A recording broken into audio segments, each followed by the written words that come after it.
Welcome to the podcast. We're very excited that you're here. I hope you're watching, listening, however it is that you are consuming this. We're just glad that you are here. We're going to start this show with something that's super, super important, which is if you would have watched maybe a show before, or a couple shows before, I called Jake out right on the spot and made him buy something very cheap that he could totally afford. And he set some dumb goal for him to be like, well, if I close $1 million, I'll buy a $200 watch. And I was like, that's the dumbest thing I've ever heard. So I made him buy it.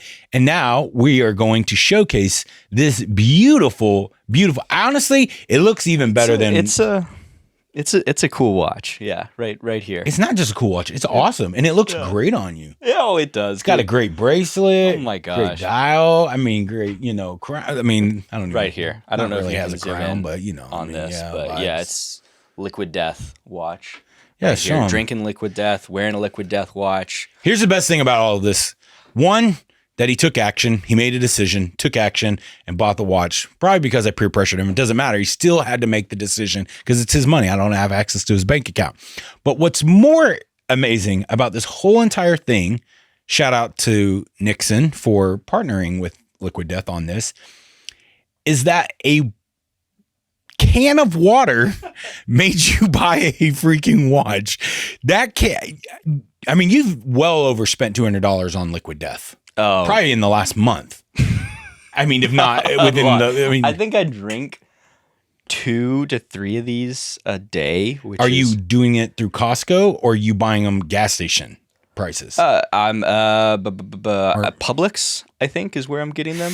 Bro, you don't even go to Costco for this? Do they have them at Costco? Yeah. I don't do my own grocery shopping. Yeah. Okay, So. then I don't know where we're gonna go with that.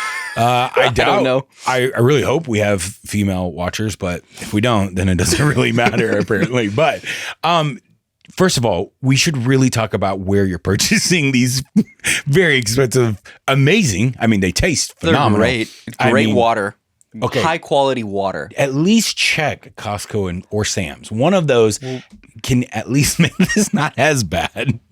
But anyways, a can of water. Yeah, no, I texted you yesterday when I got the watch because I text my wife and several family members because it's just the little things in life. Like these little things in life just get me excited. And so it came in and I text you. No, we were on the phone. I was like, I cannot, more that I think about it, and maybe, I'm a sucker for just good branding. But I cannot believe a can of water got me to purchase a watch. Like that's just mind-boggling to me. I think it's because we have such would you ever buy a Dasani or a or smart water watch? No, never. I mean, never. But I think the thing is we have such an appreciation for branding. We have such an appreciation for how, hey, well, here's what's even crazier. Somebody told me this years ago.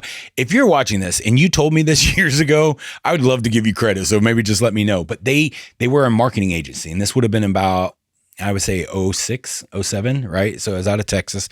And what they told me was they drew like a greater than sign, like the alligator mouth, line, like a V like that. Yeah. And they grew that and they said, this is how great marketing works. And they started at the V, right? Where it was right here. And they drew a line here, like a curved line, then another curved line and then another curved line. And he says, you got content. He's like, you got branding and you got marketing. He goes, everybody is focusing on one of these two things. But at the end of the day, if your content isn't great, none of this matters. Liquid Death's content, i.e. their product, is great. Wait, so when you say content, do you mean like the actual product? The product, the good, the thing that is what you're actually buying. Now, granted, yes, we're buying the brand, we're buying the experience. That's why we spend that type of money on that water. But if the water sucked, we wouldn't be buying it. You can actually taste the difference between that and LaCroix. No offense, LaCroix, but like you can. I have both in my refrigerator downstairs. I can taste the difference between Spindrift and LaCroix, right? Yeah. But I think because its actual flavor and taste is good, I think it makes buying into the brand that much easier. Oh, yeah. And because it had a great content, right? Great product, then the branding is just, the branding's phenomenal. Phenomenal. Absolutely phenomenal. And then their marketing.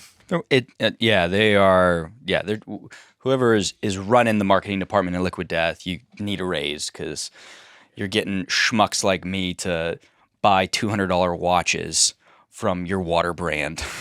I mean, absolutely brilliant. How could you not appreciate it? I mean, it's absolutely, here's my favorite thing about it. Outside of how brilliant the marketing and content and branding is, my favorite thing about it is that it's 2 axes. And why do I like the 2 axes? Stay sharp. Stay sharp. And where does our catchphrase come from, Jake? From good old Abraham Lincoln. Abraham Lincoln said, if I had 6 hours to cut down a tree, I'm going to spend 4 hours of those sharpening my axe. I'm actually going to do a reaction video. Somebody just posted this. I sent it to you on Instagram. Yeah, and he tells a story about the 2 guys who start 2 guys start cutting down wood at the exact same time every day, and they end cutting wood at the exact same time every day. One guy takes an hour break in the middle of the day every time and always cuts more wood than the guy who goes start to finish. And he gets frustrated, and over time, yada, yada, and the story happens. And finally, the guy who's not stopping, not taking a break, he says to him, how is it that we start at the exact same time, end at the exact same time, and you always cut more wood than I do? And the guy goes, oh, that's simple. I go home and sharpen my axe. And it's just the difference of being able to say, I'm going to invest into myself. Sharpening your axe also could mean I need to take a break. It could mean I need to rejuvenate. It could mean I need to take a moment to myself. It could mean like, hey, I need to go work out as opposed to trying to pound through this, thing that I'm building right now. I need to actually move my body or go do something like that. And I think that's why I like that your watch so much, because the axe is just very in alignment. I do too. It's just, and I love like all of the stuff that they have on their. Just it resonates with me. Obviously, it would not resonate with everyone, and I think good marketing does that. And we're a sales podcast, so we don't know anything about marketing. But in my opinion, good marketing it doesn't always apply to everyone. There are certain people that are like, I don't jive with that. I think good marketing actually weeds out the people you don't want. And I'm sure somebody who knows marketing would probably be like, yeah, that's exactly what it does, you idiots. 100%.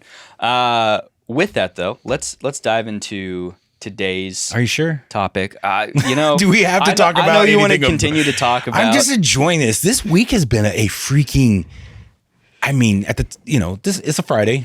So when we're recording this podcast episode right now, it's a Friday, and this week has been a lot.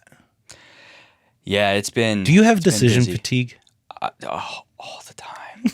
I try to reduce it as much as I can, but yeah, this week was busy. We're launching in the process of creating and launching training. It actually is launched. It's launched. It is launched. This thing is live. Live ads are up and running for it.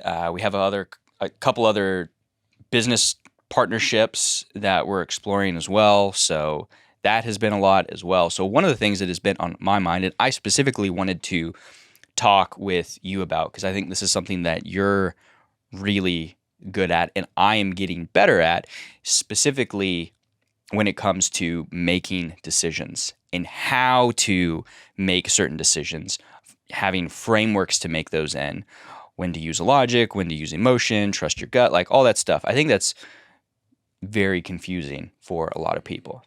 And I wanted to start with this quote. This is a quote by a great businessman, in my opinion. Kind of a philosopher. Philosopher, businessman, philanthropist, philanthropic. Just insert any of the phils in there, and he has it. Are you just saying words at this point? Anyways, this great businessman said, and this is for making decisions, before I do anything, I ask myself, would an idiot do that thing? And if the answer is yes, I do not do that thing. That is Dwight Schrute from The Office. And that's a documentary, so that's a real show. It is a real show. It is about real work experiences in the office. Bro, do you actually play poker in front of people or just online? Dude, I don't play poker. I play blackjack. Blackjack, whatever. Do you play cards in front of people or just online? Oh, just online. There's no way you have no poker face whatsoever that you can play in front of people. Like, bro is when lying. you set something up, it's like, oh God, here it comes. It's about to lay. I mean, because I know I can feel the. I mean, it is a pretty funny quote, but also, okay, so we can jump in, right? Yeah. Let's dive into it. That was a weird segue, but sure, let's dive in. Okay, well, here's why I like the quote. He says, I would ask myself if an idiot would do it. If they would, then I wouldn't do that. Okay, it's an oversimplified version of actually how I make decisions and how we as a business make decisions, which I learned from, the great Keith Cunningham, right? And he says this in The Road Less Stupid. He says, what are the upsides? What are the downsides? And can I live with the downsides? So 3 questions we ask ourselves every time we make a decision about anything, right? In anywhere in life. Now, there's more that goes to it, and you need to read the book and walk through it. And I actually read the book a lot. I almost treat it like a devotional. But the point is, I'm going to give an analogy. I used to make decisions off of pure emotion alone. And we're both reading a book right now that kind of talks about, how be able to, do life, do business, do everything where you don't get rid of emotion, but you leverage it in correlation with logic, right? You need both logic and emotion when you're making a decision. The way that I'm wired is I had up until this point, I had been always making decisions through emotion. How did I feel about that? If it gave me passion, was it exciting? Did it get me all hyped up? If it got me hyped up, then obviously it must be the right decision to make. And I have learned over time, like that is a very bad way to make decisions because it is only pure emotion. Through time, I've been refining that and asking myself, okay, this gets me excited, but that doesn't mean that there couldn't be downsides. And what he explains in this book is so brilliant because he talks you through thinking time and how to actually process through making that decision. But when we are making a decision and we're having to make some pretty big decisions right now, as of right now, they feel pretty big. Probably in 2 years, we'll look back and be like, why were we even worried about that decision? It was so simple. It was like, do it, you idiot. But now it feels a certain way, right? Feels, emotion. There's parts about it that are exciting. And then there's parts about it emotionally that I'm like, oh, should we, shouldn't we? So now this is where we have to apply logic. And the logic is coming in and saying, okay, what are the upsides? What are the downsides? And can I live with the downsides? Here's the analogy. When I was first about to buy 2000, I have no idea what year it was. Let's just say it was at least 10, maybe 12 years ago. I was buying a car. Now I have a very bad, up until 5 years ago, I've had very bad relationship with cars, like probably an unhealthy relationship with cars. What do you mean by that? I'm glad you asked, actually. I grew up... like the cars were mean to you? Or? They're very mean to me, made fun of me, hurt my feelings. Abusive cars? I think I'm being careful right now because there's a part of me that doesn't want to offend anybody on this, but I grew up very poor. And at least I felt like we were poor. And to a degree, we probably were poor and on certain times. With cars, I never had a new car. The first new car I bought is my 2023 AT4 truck. That's the first time I've ever had a new car, ever. Now, I've had new cars in the sense of like, hey, it's new to you, right? But I've never had a brand new car. You didn't buy brand new cars. It's a horrible investment. You always buy older cars and you get them at 50, 60,000 miles and then you try to get them to 150 to 200,000 miles. Run them into the ground. Run them into the ground. You buy it, you run it into the ground till it can't go anymore, and then you buy yourself another 60,000 mile vehicle and you run into the ground. I think my first car was in 1997 or 97 or 96 was an 88 Subaru, right? And this thing was I mean, there was no chance anything was going to be positive coming from this car. It was not going to help me with the ladies. It wasn't going to help me with my friends. Nothing about this car screamed like, you know what, we should be around that guy. It was more or less be like, hey, remember the guy with the car that makes a squealing sound and it had the weird, and you know, nothing against Subarus. If you like Subarus, you probably smell of like tea tree oil or something, but like, it's just not my thing. And this car was so bad. So because of that, it has developed in me this very like love-hate relationship with cars. Also, not having a ton of money when something goes wrong with a vehicle, all of a sudden that's a big deal. Yeah. Oh my God, I blew a tire. It's like the end of the world. Oh, it needs a new, you know, water pump. Oh, something's wrong with this. Oh my God. It's like, oh, should we just get rid of the car? As opposed to how I am now, where I've learned a lot of different things about, you know, like, okay, how do you do that? So fast forward. So I'm buying a car. Again, let's say 12 years ago, and I'm not buying a new car, but I'm buying the newest car I have ever bought at that moment. It would have been 2013, and I was buying a 2010, right? And so, or I ended up buying 2010. But as I was looking for that car, I was just like, man, you know, because the internet's up, you can find all these cars on the internet, and I didn't know how to even look. Why? Because you hop on cars.com, you hop on autotrader.com, you hop on CarMax, whatever site you use. What is there a plethora of? Oh, there's just thousands of cars and options and things to choose from. And right. Yeah. Turns into paralysis by analysis. It turns into feeling like you're at a freaking cheesecake factory and you're like, I just want a burger, but I don't know what to choose from because there's 72 pages here. It's like, do I really want Bang Bang Trip tacos or do I want chicken, penne with the Cajun sauce? No, I just wanted a burger, but I can't even find the damn thing. So with vehicles, it felt that same way. And someone came to me and they said, buying a vehicle isn't as hard as you think it is. And I said, no, it is. And I tried to explain why it was hard. They said, no, it's not. What are the 5 things that are non-negotiables to you? I was like, what does that even mean? They're like, it's very simple. Do you know that you want a red car? I was like, gross. No, I would never want a red car. Great. So you don't want a red car. Do you know what color you want? I was like, yeah, it can only ever be black or white. I don't really like any other color. He's like, done. Now put in your category, black or white. And he showed me literally, and I watched the number decrease on the website. He goes, what's the highest amount of miles that you would ever take a car right now? I said, I ain't taking anything over 40,000 miles at the time, right? I said, it can't be over 40,000 because 60 is too high. And he's like, great, put that filter in. Gotta be black or white, has to be under 40,000 miles. He goes, what's the year that it has to be under? I said, it can't be less than a 2010 at the time. He said, boom, put that in there.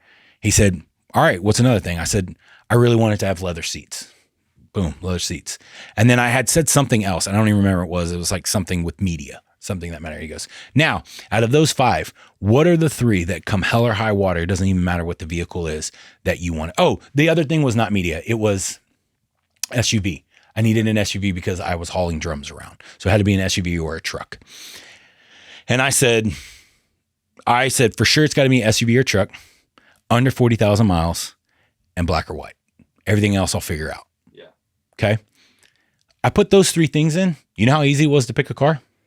I mean, significantly easier than it was before, I'd imagine. Yes, because then I had one other filter that went on there that I didn't include in the 3. It's price. That's like a non-negotiable. It's just there. So once I put that price in, I found that car probably in 30 minutes, bought it that day. Yeah. I had been looking for weeks.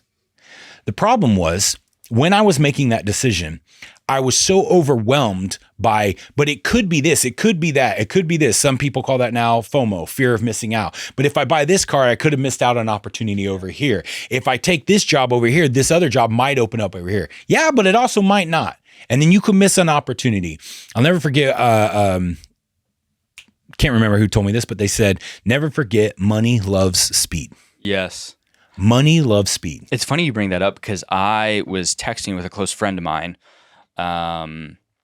yesterday about some of the stuff that we're talking through, and he's a close friend, and that's exactly what he messaged me on some of the stuff that we're working through right now. He's like, what exactly? It was do I know this close friend? No, you haven't met him yet. You will though. It wasn't money loves speed. So money loves speed, and then he said, scared money doesn't make money at any point in your life. Ever. Yeah. Ever. It loves speed, and it's scared money's never going to make any money for you ever. So if you hit a point where you're paralysis by analysis and you're worried about, because that's something that I have even dealt with, is I want to do everything, Yeah. you know? And I think it's something that both you and I have dealt with before, is like both of us deal with FOMO. It's like, oh man, I'm missing this opportunity, or I want to go to this event, or I want to work with this person. And if I don't act on this now, well, then I'm going to miss out, and I'm going to regret, that opportunity. So one of the questions I have a lot, but one of them is specifically around FOMO. How have you, because you can't do everything, and so you want to make sure that you're making the right decision. How do you deal with saying no to certain opportunities and the potential FOMO of not taking advantage of that? What context would you like me to answer the question in? Personally, professionally, for fun? Yeah. Let's do personally, like personal. Okay. Yeah. Cool. The only way that I've been able to combat FOMO, because I believe that it's hard for me. Like, it's a major struggle because, I mean, straight up, I literally want to do everything. Now, I will say getting older makes it easier, because now I'm just like, staying up till midnight on New Year's Eve. Why? I could be in bed at 9. It's the same fireworks and they just blow up in the sky.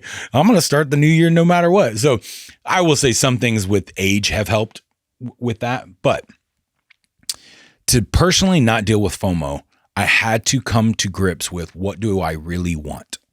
If you do not know what you really want, which means that in my case, I want to first and foremost, after I, look inwardly at myself and who I am and what I want for me as Josh, not as anybody else, then that lets me know how to be a great husband. And then I believe if I'm operating at 100 for Josh, that allows me to operate at 100 for being, a husband to Allie, which then that in turn allows me to be a great dad. Because I'm putting things in their proper perspective and order.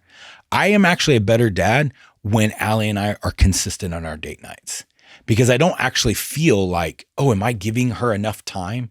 Am I doing this? Now it's like, no, I know that I am, because this is our way of life. So when I made those non-negotiables and I was able to put in my title search of what I'm looking for, the ultimate life, it was like, I want to be healthy, and I want to feel like I'm full of life. I'm living, I'm laughing, I'm experiencing new things, and I want to be a great husband. I want to be able to, do honey to-do list things and not be mad about it. I want to be able to go and experience new things with her. I want to be able to, do all these things, right? And then I want to be a great father. If anything, and then the fourth one is I do want to be a great friend. I just personally think I am a great friend, so I don't really feel like I work on it a ton, because I'm like, I will drop at a hat to do things for my friends, almost to a fault. And what I had to realize is, if being a great friend means that I have to sacrifice being a great husband or a father at any time, then the great friend goes away.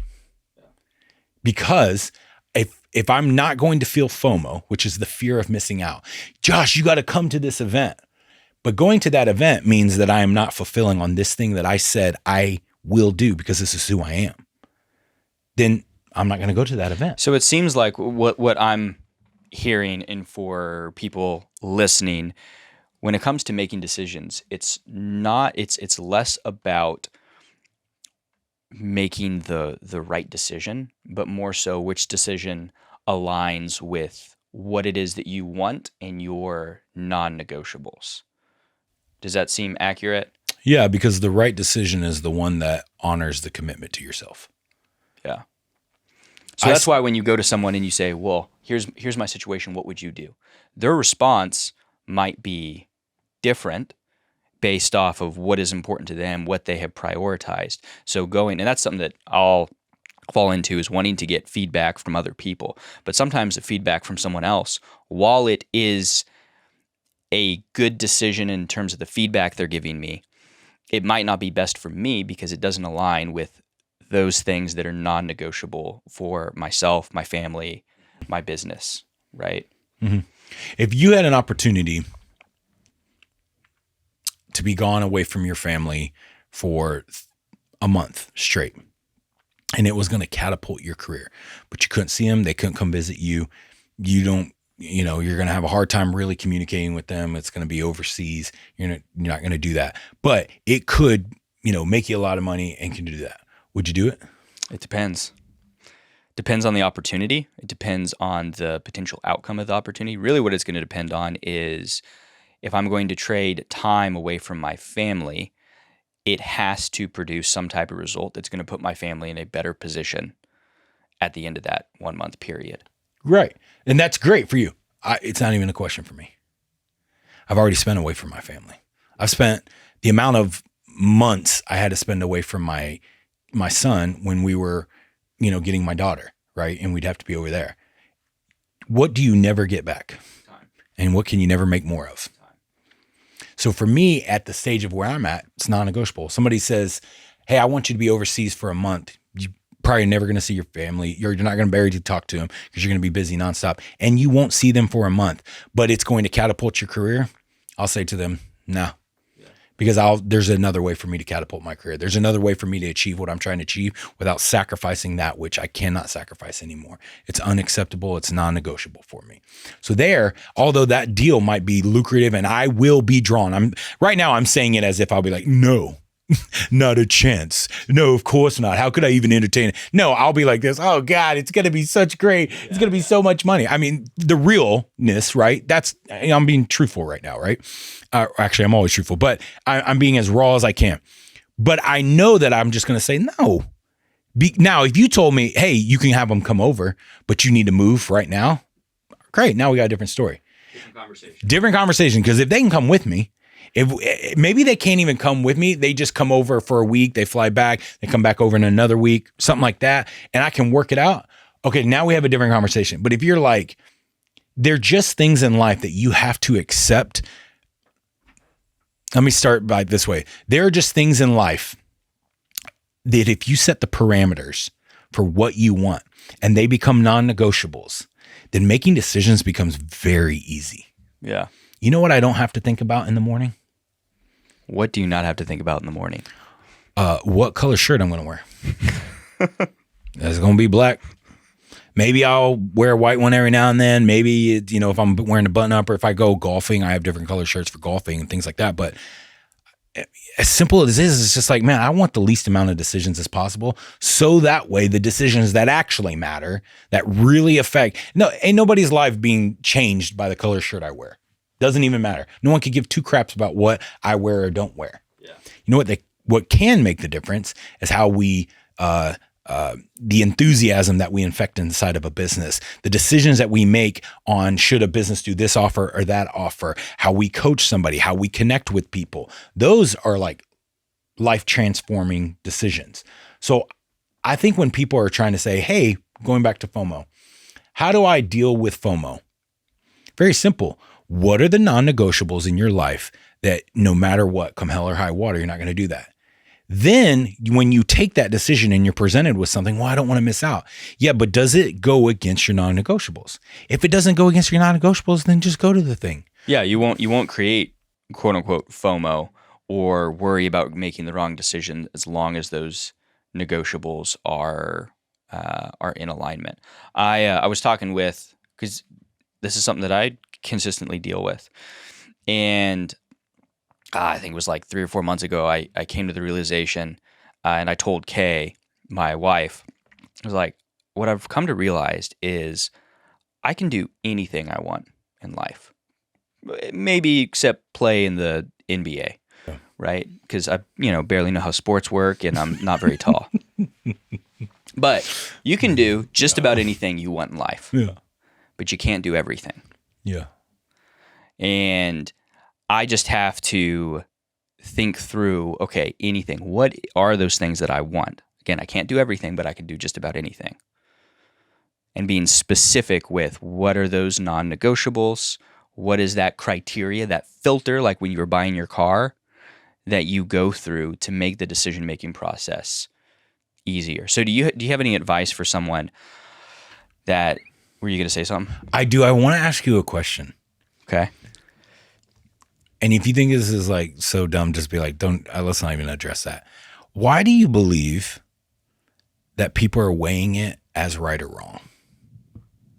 Weighing Why do you believe when they're making that decision that what they're weighing it against or checking it against is the right or wrong context? It's a good question. I don't have the perfect How would you answer answer? I guess, why do you weigh it versus right or wrong? For me, I think it goes back to what you were talking about when it comes to. Sorry. What are you laughing I'm at? just laughing just so you're like a little kid. You're like, yay. I'm stretching my feet out. Just stretching your feet out. I'm like, oh, good sit Lord. up like this. I know. Good Lord. Okay. Come on. What, right or wrong? Like when you're doing it, why is it even, instead of just saying, should I do this or should I not? I think a lot of people are saying, is this the right decision or the wrong decision? So for you, why is it that? I think it comes down to regret, and we all have a very limited amount of time on this planet, this Earth, whatever, this flat Earth. Whatever. I'm just gonna let it go. Yeah. We all have limited time, and I think people are worried about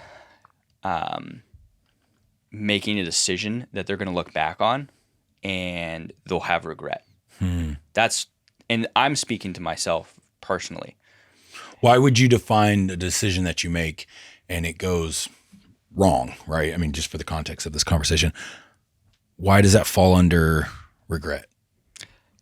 Because you don't get your time back, so you look at it as time wasted, right? Let's say we'll use a personal example. Let's say someone gets married, and they're married to that person for 5 years, and then after 5 years, it's like it goes all downhill, and they get a divorce, and they split up and leave. That's 5 years that you don't get back. That's time that also now you have to spend finding potentially another partner, right? Like my wife and I, we'll be celebrating this year 9 years of marriage. We've been together for 10, and it would suck to get married again because you'd have to start over, man. Like, all of your own little ways of like communicating with each other. You can when you are in sync with another human, you can look at them and your eyes communicate in a way that your mouth and like verbal communication doesn't. Like, you just look a certain way and you can read that. Starting over, man, I would have to start over with someone else. Now, I absolutely adore my wife. She is the best thing in the entire world. But God forbid if something happened, it would suck to have to start. That's 10 years that I would have to start from square one with someone else to build that relationship, to build the intimacy, to all of that. And so, to answer your question, I think it comes down to making the wrong decision. There's the potential of regret and the potential of lost time in your life as well. So with that being said, if people could change the way that they look about the decisions, Their perspective about how the decision went, and though it was wrong or it did not work out or yield the result that they were wanting, if they change the perspective as that it was lost time versus I learned something in that time, do you think it would change the way that people made decisions on the front end? I think definitely. I think if people also learned how to learn from their bad decisions as well. Because going back to perspective, if you make a quote unquote wrong turn somewhere, you make a bad decision and things don't pan out the way that you planned, if you don't know how to learn from that, then you'll lose more time, right? But if you learn from it, potentially, I think that's why you see a lot of like business owners and entrepreneurs where they will struggle in business for a while, and then all of a sudden there's like this hockey stick growth. It's like it seems they just pop up out of nowhere. You'll have someone who will struggle on something, starting multiple businesses for 10 years, and then all of a sudden things just click and pop off. And I think it's the ability to learn from those mistakes and not repeat them. Yeah. It's just very interesting. My brain is like going a million miles an hour right now because I think about major decisions, non-major decisions. Like right now, we're looking at a really awesome decision. And when I'm processing through it, I'm saying, what are the upsides? What are the downsides? And can I live with the downsides? And even though I can live with the downsides, now it's like I'm trying to put another filter on, like, but do I really want to? Because I do value time so valuable. I do value time so highly right now. And so, just my age versus yours. And so I feel like I have less margin than you do. Because of your age, I feel like you can screw up and it's not going to affect you as bad as if I screw up, which, I mean, honestly, is what I'm talking to my counselor about right now when I'm sitting with them and I'm like, okay, I feel this way. What causes me to feel this way? Why am I thinking this way? What counterfeit, what lie have I believed that makes me think that I have less room for error just because of time? I mean, time is real. We all have a life expectancy, right? I'm dying, you're dying, everybody's dying. But it doesn't mean I should be operating that I have less margin than you. If anything, shouldn't it make me more aggressive? Yeah. Shouldn't it make me more like, hey, if I'm really trying to tackle this and do this to set up the legacy, because I'm not doing anything for me. Right now, this would be a whole lot easier if I was single. 10 times easier. Yeah. I mean, when I look at single people and they tell me they're busy, I just want to either punch them in the face or laugh at them. Because I'm like, you don't know busy. Well, you know what? You might be busy. You might be unproductive, because busy does not mean productive, right? You might actually be busy, but you do not have an understanding of what it means to have to be responsible for multiple things and multiple people. Now, I know there's some very successful business owners out there that don't have a wife, don't have kids, don't have like that, and they've got a very big business. Okay, you're the exception to the rule. But on average, most single people I know, they're like, oh, just, I've had so much going on this week. I'm like, what was that? Trying to decide if you were going to go home and be by yourself or go out and eat and be by yourself. Like, what was the hardest decision you had to make? Tell me the last time you had to make sure that you were at, your daughter's breakfast thing for her, like, Girl Scout thingy at the same time your son's got a competition class, at the same time your wife's out of town, at the same time you got to knock out this, business and work stuff. It's like, let me know when you've had that.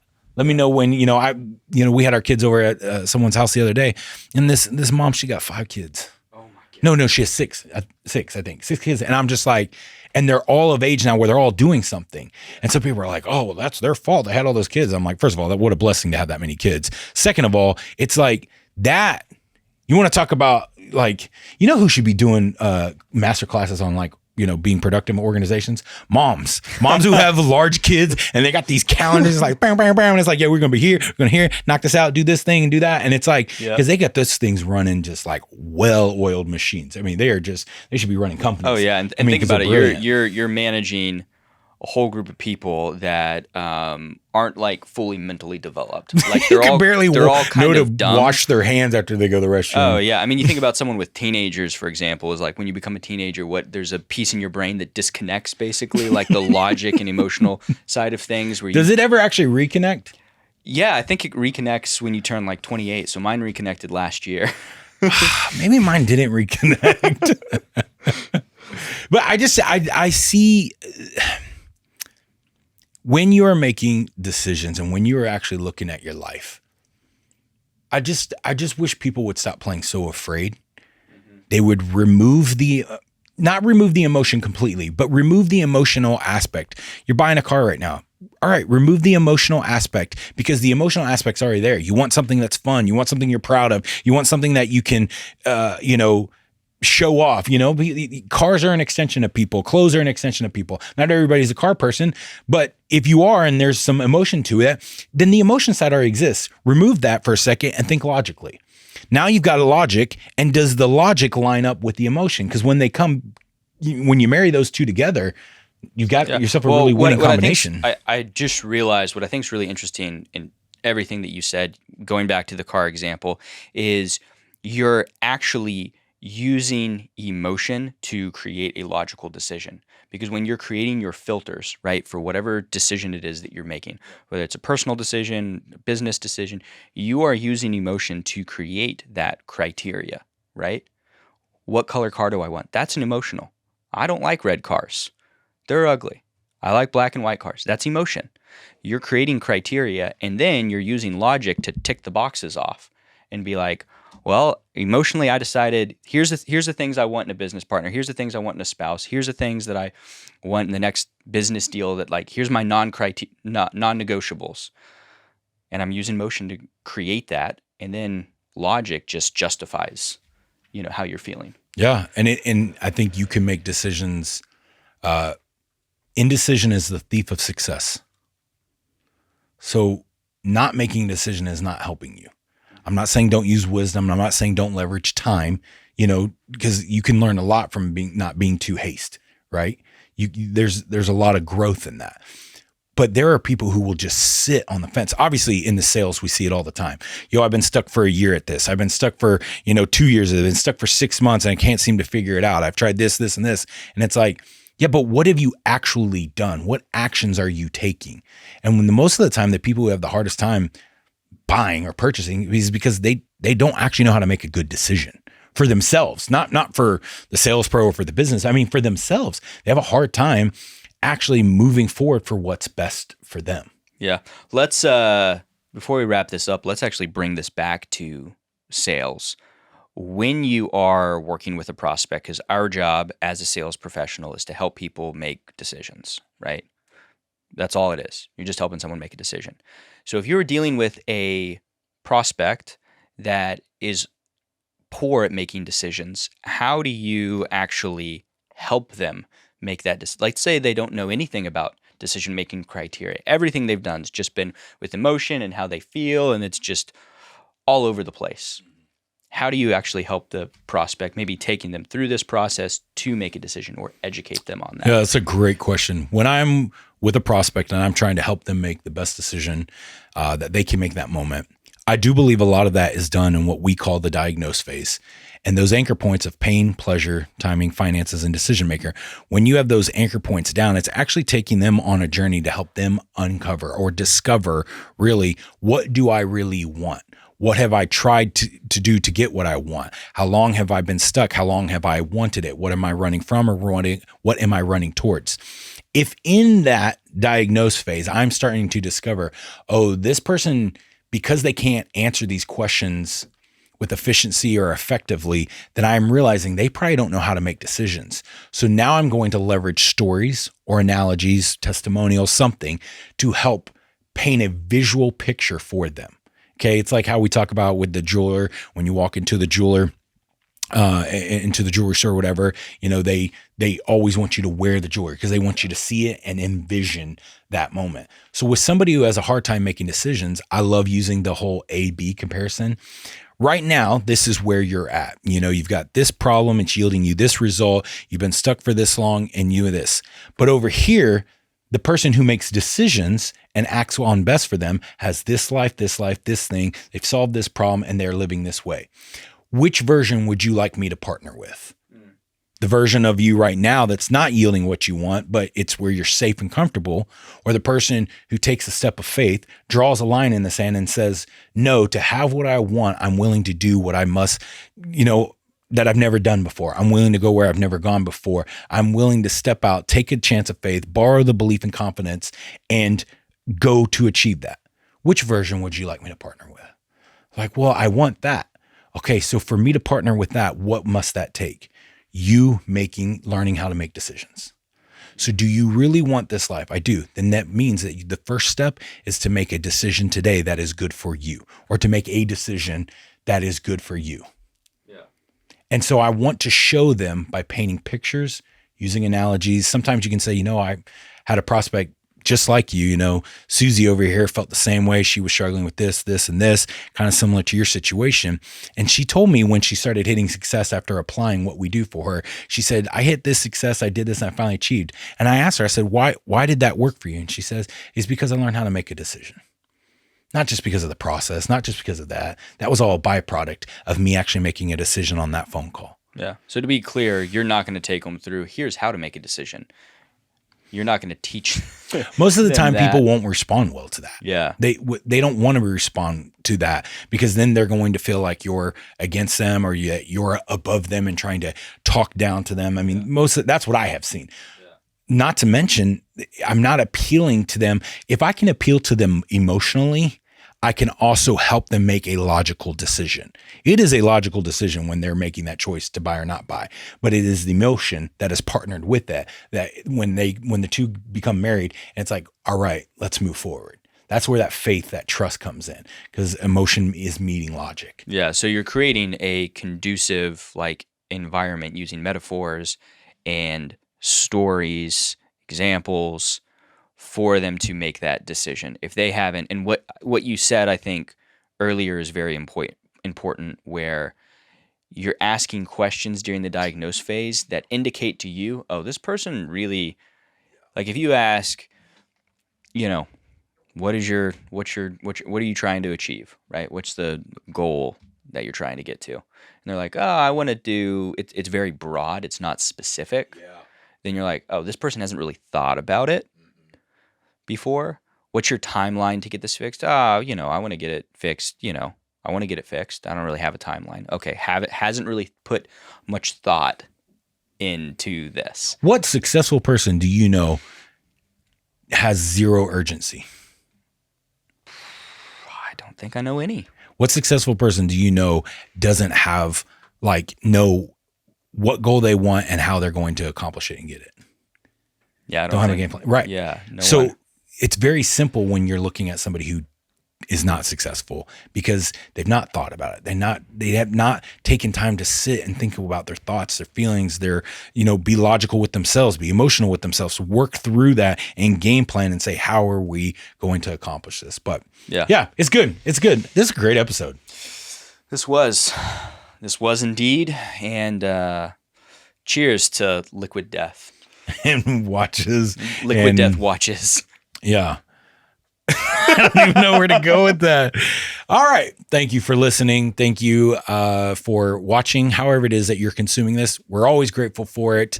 If you are driving past a gas station today, I want you to go inside that gas station and get you a green can of Liquid Death. If you don't like severed lime, if you don't like sparkling water, do it anyways. Why? Because you're going to make a decision that's better for you. And it starts by taking one step. And maybe you'll never like sparkling water ever again, but who cares? You'll at least have tried this stupid thing that we love and adore and think is the best, and even made Jake buy a watch. But as always, we hope this episode was helpful. We hope that in some way it's shown you, hey, how can I make a decision? How can I not have paralysis by analysis? How can I make sure that every day I know how to make the best decision for myself moving forward? And if it did and helped you, just share it. Other than that, until next time, stay sharp.